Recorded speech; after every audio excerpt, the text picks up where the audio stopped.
Hello दोस्त, अगर आपने वीडियो को क्लिक किया तो आप फिर पूरी वीडियो देखो, अदरवाइज आपके लिए वीडियो नहीं है। आप जल्दी से एग्जिट कर लो, क्योंकि आगे जो इन्फॉर्मेशन देने वाला हूँ एकदम धमाल इन्फॉर्मेशन है। क्या आप परेशान हैं? आप क्वालिफाई नहीं कर पाए हो नीट MDS 25 का एग्जाम? क्या आप वही कैंडिडेट हैं जो अभी सोच रहे हैं कि हमें सीट कहीं भी मिल जाए, हम बस लेने को तैयार, हमें मौका तो मिले? अदरवाइज कट ऑफ आने का बस एक ही संभावना है, सीट वेकेंट रहनी चाहिए। नमस्कार, मेरा नाम रमन कुमार। जिसने भी इस वीडियो को क्लिक किया, इसका मतलब वो ये टॉपिक के बारे में जानना चाहते हैं। अंत तक इस वीडियो को देखें अगर आपको पूरी क्लैरिटी चाहिए है टॉपिक के बारे में। ये वीडियो मोस्टली उन लोगों के लिए बेनिफिट वाली है जो लोग क्वालिफाई नहीं कर पाए हैं नीट MDS 2025 के एग्जाम। तो अभी हम आपसे बात करते हैं, क्या आप परेशान हैं? आप क्वालिफाई नहीं कर पाए हो नीट MDS एग्जाम? क्या आप परेशान हैं कि आप एलिजिबल नहीं हो रजिस्ट्रेशन के लिए?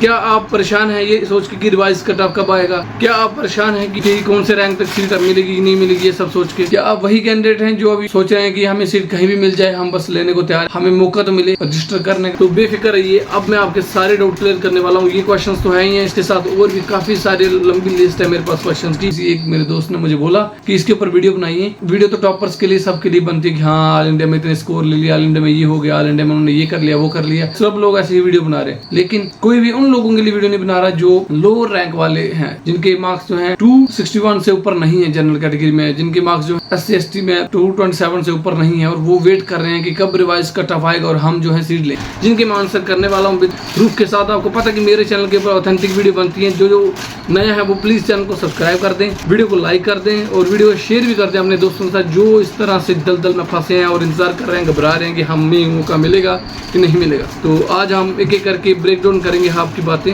और आपके आंसर हम देंगे आपके क्वेश्चंस के। प्लीज यार बने रहिए, एंड तक वीडियो को जरूर देखें, ठीक है? तो क्वेश्चन नंबर 1 की बात करते हैं आपके सामने कि कट ऑफ पिछले साल का क्या था और इस साल का कट ऑफ क्या है। सबसे पहले हम इसकी बात करेंगे, ठीक है दोस्तों? तो चलिए अभी आपको हम स्क्रीन के ऊपर लेके चलते हैं। पिछले साल के कट ऑफ की कंपैरिजन इस साल का कट ऑफ जो है थोड़ा डाउन है, 2 नंबर से डाउन है। पिछले साल जो था आप देख सकते हो स्क्रीन के ऊपर 263 था, इस साल जो है 261 जनरल कैटेगरी वालों का कट ऑफ है, ठीक है? और पिछले साल SC ST वालों का कट ऑफ था 230 और इस साल जो है SC ST वालों का कट ऑफ था 227। और इसका मतलब ये हुआ कि जिनके जनरल कैटेगरी वालों के 50% से ऊपर जो वो मार्क्स होते हैं वही लोग एलिजिबल होते हैं। राउंड 1, राउंड 2, राउंड 3, राउंड 4, जिसको हम बोलते हैं स्ट्रे वैकेंसी राउंड। SC वाले वही एलिजिबल हैं जिनके 40% से ऊपर जिनके मार्क्स हैं वही एलिजिबल थे, ठीक है दोस्तों?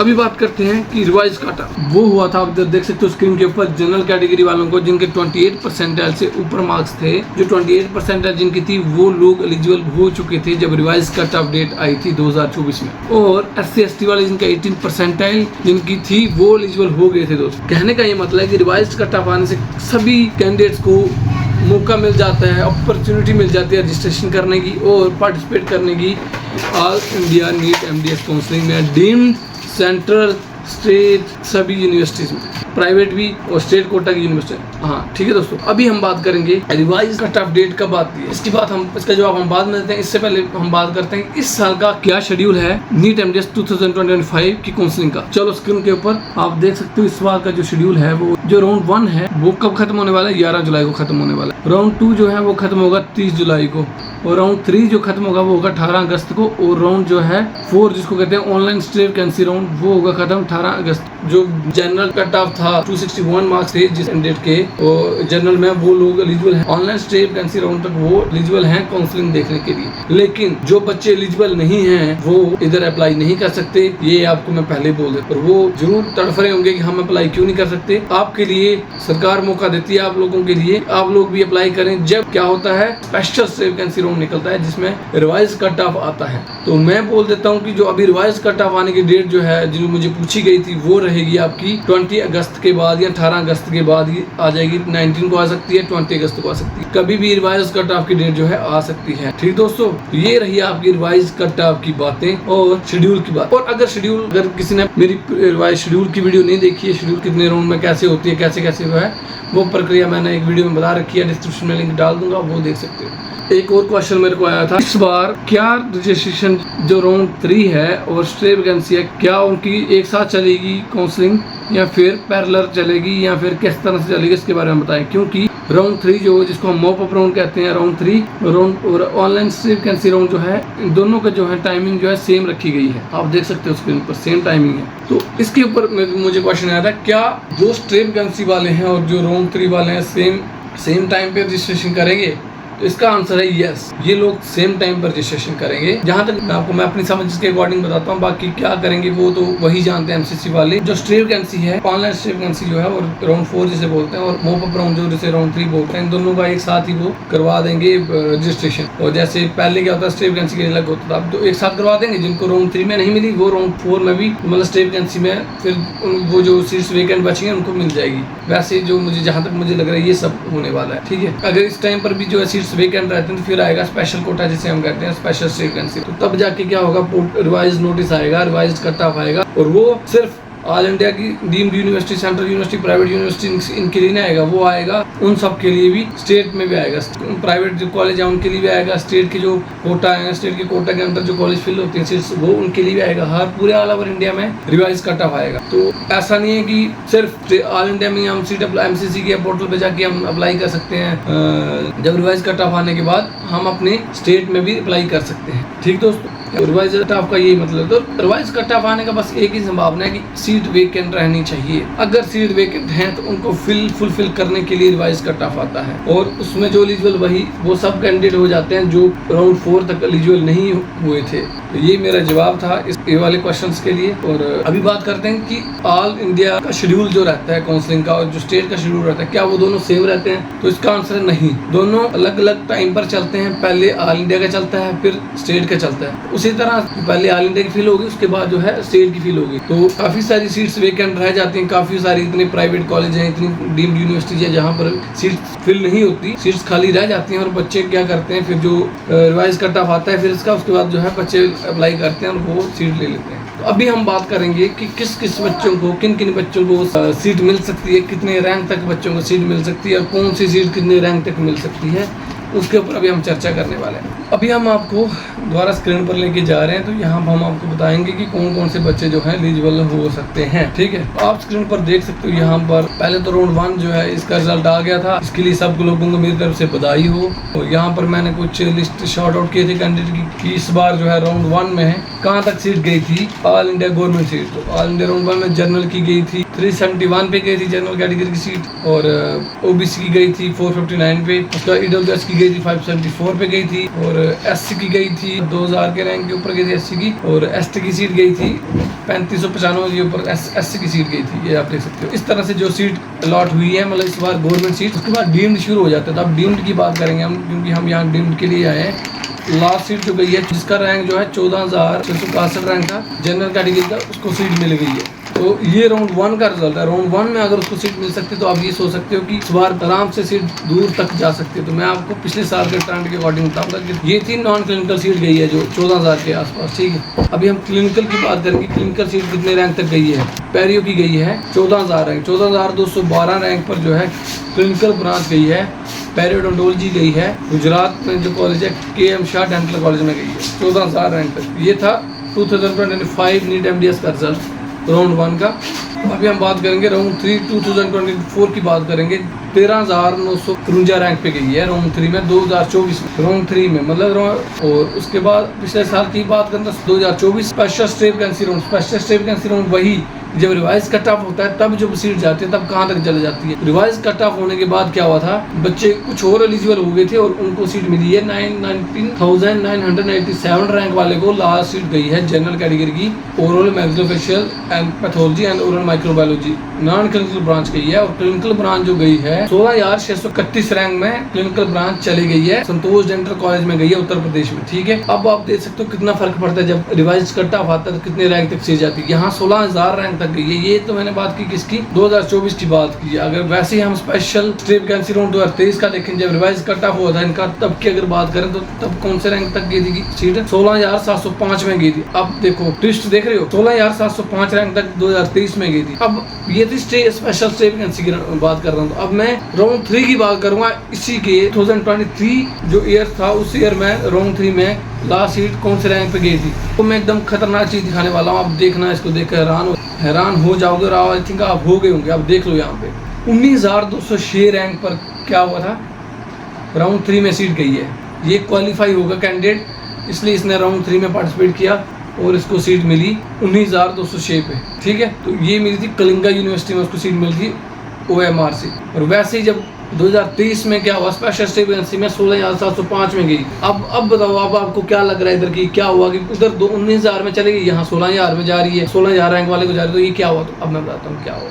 इस बच्चे ने जो 16,000 रुपये अब जिसका रैंक है उसको सीट मिली है, इस बच्चे ने मोप अप राउंड में फिलअप नहीं किया था, इस बच्चे ने स्टेट वैकेंसी राउंड नहीं देखा था, 4 एलिजिबल था लेकिन देखा नहीं था। फिर क्या हुआ, जब स्पेशल फिर की जब हम रजिस्टर नहीं करते हैं तो फिर हम नहीं अप्लाई कर सकते ना, तो जब रिवाइज कट ऑफ आया था तब फिर ये एलिजिबल हो गया, क्योंकि तब उसको मौका मिल गया फिर से अप्लाई करने का। तो तब इसको पता लगा कि हाँ भी सीट खाली है तो मैं अप्लाई कर देता हूँ, तो इस बच्चे ने अप्लाई कर दिया स्पेशल स्टे रूम में। तो स्पेशल स्टे रूम में जब अप्लाई किया तो 16,000 रैंक था इसका, तो इसको सीट मिल गई। 19,000 वाले को पहले मिल गई थी, उसने तो ले ली थी, लेकिन इसने अप्लाई नहीं किया था, तो इसलिए इसको जो है अभी सीट मिली है 2023 की स्पेशल स्टे रूम में मिली है। ऐसे ऐसे करके जो सीट्स जाती हैं, और जो असली में जो सीट गई है, जो रियलिटी में जो सीट गई है मैनेजमेंट कोटा में, वो गई है लास्ट 19,244 रैंक पे गई है, वो की ओबीसी कैटेगरी की गई है।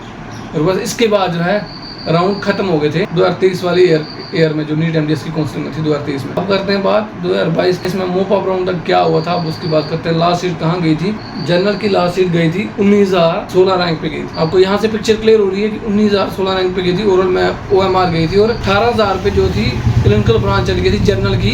अब ये भी देख, अब आपने ये सारी लिस्ट देखी, अब आपको यहाँ से क्या क्लियर आ रही है पिक्चर, सुनना चाहोगे? मैं बता, इसमें ये क्लियर आ रहा है पिक्चर, वो बच्चे क्वालिफाई हैं वो तो एलिजिबल है राउंड 4 तक। जो बच्चे क्वालिफाई नहीं है वो उनके लिए रिवाइज कट ऑफ आएगा और वो स्पेशल स्टे राउंड के लिए एलिजिबल हो जाएंगे, स्पेशल स्टे राउंड के लिए वो क्वालिफाई हो जाएंगे, सॉरी एलिजिबल हो जाएंगे।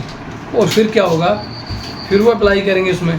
और अगर जो एलिजिबल राउंड 4 तक था और उसने अगर कभी अप्लाई नहीं किया है राउंड 3, 4 में नहीं अप्लाई किया था मोप अप राउंड में, तो वो भी एलिजिबल हो जाता है किसके लिए, राउंड स्पेशल स्टे राउंड के लिए। ठीक दोस्तों, इससे क्या होता है, इससे क्लियर हो जाती है पिक्चर कि मानो उसका रैंक जो है हाई है, मतलब हाई इन द सेंस जैसे उसका रैंक 15,000 है और वो मोप अप राउंड के लिए एलिजिबल था, वो किसके लिए, वो राउंड 3 के लिए एलिजिबल था, राउंड 2, 4 के लिए एलिजिबल था, लेकिन उसने अप्लाई नहीं किया था। तो उसने इंतज़ार किया और फिर जाके उसने जब स्पेशल स्टे राउंड में उसको लगा कि अब मुझे अप्लाई कर देना चाहिए, मुझे सीट नहीं मिली, क्या पता उसने किस वजह से अप्लाई नहीं किया था, तो उसको वो सीट मिलेगी। तो अगर वो नहीं लेता है सीट, तो जो बच्चे एलिजिबल नहीं थे वो एलिजिबल होते हैं, वो सीट ले सकते हैं बाद में स्पेशल स्टे राउंड में। ठीक है, और अब बताता हूँ कितने रैंक तक जाएगा। तो रैंक तक भाई इस बार भी 30,000 बच्चों ने पेपर दिया था। मेरा जो मानना है, जिन बच्चों का रैंक 17 से 20,000 के बीच है वो बच्चे एलिजिबल हो जाएंगे, वो बच्चे एलिजिबल हो जाएंगे रिवाइज कट ऑफ के लिए, वो बच्चे अप्लाई कर पाएंगे, आराम से कर पाएंगे। मैं इसलिए ऐसा कह रहा हूँ क्योंकि इस साल आप देख सकते हो स्क्रीन के ऊपर, ठीक है, 14,000 रैंक तक जो है, 14,661 रैंक तक जो है लास्ट सीट जनरल कैटेगरी की गई है। अगर 14,661 रैंक तक गई है, ये सीट जो है 20,000 रैंक तक भी जा सकती है अगर रिवाइज कट ऑफ होगा। अगर सीट वेकेंट रहती है तो तब जाके स्पेशल स्टे राउंड आएगा जिसमें रिवाइज कट ऑफ होएगा। अगर सीट वेकेंट नहीं रहती है तो फिर एलिजिबल नहीं होंगे आप बच्चे, जो एलिजिबल हैं वही ही सीट ले पाएंगे। तो ये बात आप याद रखना, घबराने की बात नहीं है, आपको सीट मिलेगी। अभी हम बात करेंगे नेक्स्ट क्वेश्चन जो मुझे पूछा गया है कि registration procedure and fee structure in round 3 and stay vacancy. तो मैं बता दूं कि जो रजिस्ट्रेशन है वो सेम जैसे राउंड 1 में रजिस्ट्रेशन होती है वैसे ही रजिस्ट्रेशन राउंड 2 में भी होगी, वैसे रजिस्ट्रेशन राउंड 3 में होगी, वैसे रजिस्ट्रेशन स्टे वैकेंसी में होती है। और फीस की बात करें तो फीस भी सेम ही रहती है डीम्ड यूनिवर्सिटी, उसमें कोई बदलाव नहीं है, उसमें कोई बदलाव नहीं है। और जिस बच्चों को पूरा प्रोसेस जानना है कि कैसे रजिस्ट्रेशन करनी है वो ऑप्शन में डाली है मैंने वीडियो, वो डिस्क्रिप्शन में जाके देख ले, वीडियो उनको मिल जाएगी, वहाँ से वो पूरा प्रोसीजर जान सकते हैं स्टेप बाय स्टेप कैसे रजिस्ट्रेशन करनी है। ओके दोस्तों, अब बात करते हैं क्वेश्चन नंबर नेक्स्ट जो है, cut off should we go to MCC और state counselling which will be better option. तो you can go for both, better option दोनों ही आपके लिए बेटर। इसमें कौन बच्चे अप्लाई करेंगे, सबसे पहले तो जो वाइज कट ऑफ है वही करेंगे जो उनका बैकग्राउंड रिच होगा, जो बच्चे अमीर होंगे, क्योंकि इन यूनिवर्सिटीज का जो फीस स्ट्रक्चर है काफी ज्यादा हाई रहने वाला होता है, काफी हाई होता है। और जो बच्चे अमीर होते हैं, जिनके माँ बाप का अच्छे फाइनेंशियली स्ट्रांग होते हैं, जिनकी फैमिली, वही बच्चे वेट करते हैं रिवाइज कट ऑफ कर, वही बच्चे जो है अप्लाई करते हैं डीम्ड यूनिवर्सिटी और स्टेट प्राइवेट। सीटें खाली क्यों रहती हैं, यही वजह होती है सीटें खाली रहने का, क्योंकि जो मिडिल क्लास के होते हैं कुछ लोग इतना अफोर्ड नहीं कर पाते कि हम इतना पैसे पे करेंगे, और सीट्स वेकेंट रह जाती हैं। सीट्स वेकेंट रहती है तभी तो फिर स्पेशल स्टे राउंड आता है कि ताकि वो बच्चे अप्लाई करें जो फाइनेंशियली स्ट्रांग हैं, वो थोड़े कम नंबर हैं लेकिन फाइनेंशियली स्ट्रांग है, वो पे कर सकते हैं और वो अपना खर्चा उठा सकते हैं, और वो उनको मौका दिया जाता है सरकार की तरफ से कि हाँ भाई आप भी एलिजिबल हो। ये एक वजह होती है, ठीक है। और अब एक और क्वेश्चन था, वो था कि third round and state vacancy में क्या डिफरेंस है। हर एक राउंड का डिफरेंस ये होता है कि राउंड 1 में जिनको सीट मिलती हैं और फिर जो सीट वेकेंट रह जाती हैं वो राउंड 2 में चले जाती हैं। राउंड 2 में जिनको सीट मिलती हैं और फिर बच्चे जो है रिपोर्ट कर देते हैं। उसके बाद जो कुछ सीटें खाली रहती हैं वो राउंड 3 में चले जाती हैं। राउंड 3 में जिनको सीट मिलती हैं, जिनको नहीं मिलती हैं, वेकेंट रहती हैं, वो राउंड 4 में चले जाती हैं। और राउंड 4 में अगर सीट वेकेंट रहती है वो चल जाती है राउंड 5 में। तो इसी तरह से जिस सर्कल से तब जाके राउंड स्पेशल राउंड तक बंदा पहुंचता है। अदरवाइज अगर सीटें एक ही बार में फिल हो जाएं तो कोई राउंड नहीं आएगा। इसलिए राउंड तभी आते हैं जब सीट्स वेकेंट रहती हैं। वेकेंट कैसे होती हैं? स्टेट काउंसलिंग एंट्री मार लेती है हर एक स्टेट। फर्स्ट राउंड में तो स्टेट काउंसलिंग हुई नहीं होती है, उस टाइम पे अलॉट हो जाती है सबको। लेकिन कुछ बच्चे कहते हैं कि हमारी मर्जी की सीटें हम छोड़ देंगे, हमें तो अपने स्टेट में अच्छी वाली ब्रांच लेनी है। तो बच्चे अपने अच्छी वाली ब्रांच के लिए ऑल इंडिया की जो सीटें छोड़ देते हैं, सीटें वेकेंट हो जाती हैं और फिर जो है राउंड 2 में चले जाते हैं वो वेकेंट सीट। तो बच्चे जो हैं जिनको जो सीट छोड़ते हैं वो स्टेट में लेते हैं। और स्टेट में भी ऐसा नहीं होता कि स्टेट में सारी फिल हो जाए, स्टेट में भी कुछ सीटें खाली रहती हैं। तो जिनको राउंड 2 में सीट मिलती हैं, कुछ बच्चे होते हैं उनमें भी उनको भी उनकी पसंद की सीट नहीं मिलती, तो वो भी क्या करते हैं, स्टेट में चले जाते हैं, राउंड 2 में सीटें छोड़ देते हैं। ठीक है, तो वहाँ भी सीटें वेकेंट हो जाती है, फिर जाते हैं राउंड 3 में चले जाती हैं सीटें। वैसे ही फिर राउंड 2 में ऐसे ऐसे करके जो स्टेप होता है तब जाके जो है एक अलग अलग राउंड आते हैं। अदरवाइज अगर लोग सीट ना छोड़ें तो एक ही राउंड में 2 राउंड में जो है काउंसलिंग कंप्लीट हो सकती है, समझे। तो यहाँ तक मैंने आपको वीडियो बनाई है और यहाँ तक आप आए हो अगर, तो मुझे खुशी है कि आप यहाँ तक पहुँचे हो। आपको काफ़ी सारी बातें क्लियर हो चुकी होंगी और काफ़ी सारी बातें क्लियर नहीं हुई होंगी। अगर कुछ बातें क्लियर नहीं हुई हैं तो प्लीज़ आप मुझे कमेंट कर दो, कमेंट बॉक्स में कमेंट कर दो, मैं आपकी बातों का रिप्लाई करूँगा। और अगर मुझसे कुछ पॉइंट्स मिस हो गए तो मैं बना लूँगा आपके लिए वीडियो। दोस्तों कोई चक्कर नहीं है, आप बस मुझे बोल दो। मैं भी आपकी तरह एक स्टूडेंट हूँ और मैंने अभी क्योंकि इस साल ही मैंने वीडियो बनाना शुरू की है। अगर आपको मेरी वीडियो पसंद आ रही है तो आप प्लीज़ चैनल को सब्सक्राइब कर दो, वीडियो को लाइक कर दो, शेयर कर दो और मैं आगे भी ऐसे वीडियो बनाता रहूँगा। प्लीज़ आप सपोर्ट करो थोड़ा सा, ये बिल्कुल आपके लिए ये चैनल और आपके लिए बना रहा हूँ। इसकी रीच थोड़ी कम है, तो प्लीज़ यार थोड़ा इसको रीच दो, ऑडियंस तक पहुँचाओ जिनको ज़रूरत है इन वीडियो की। बस इतना सा काम कर दो। Bye bye.